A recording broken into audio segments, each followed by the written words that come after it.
Epigenetics is a relatively new field, maybe only 20, 30 years old, and it is really about understanding how genes are expressed in our cells and tissues. I think the first point to make is that epigenetics is really a very important aspect of normal physiology. It's something very important for us to control the way in which we adapt and respond to our environment.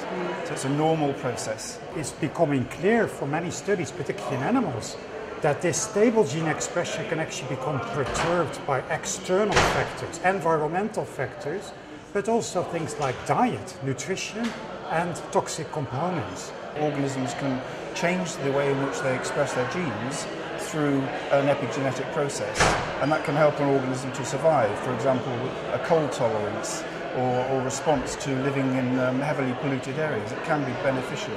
So there can be protective effects of an epigenetic change. It's really where those changes really go wrong and could potentially give rise to disease. And what we don't know enough about is what those specific changes, adverse changes, are actually going to be. There is the question of whether these changes in epigenetic regulation, which may occur because of an environmental stress or nutrition or toxic component, whether they could maybe be transmitted to the next generations, which would be a very important question to study. One challenge is that we really don't know enough about epigenetics at this point, likely to be able to utilize it in risk assessment.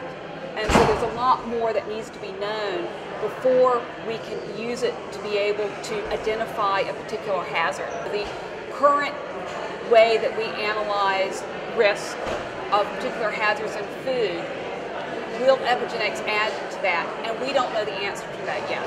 And so looking for additional information to see whether it can make our risk assessments even better is the question.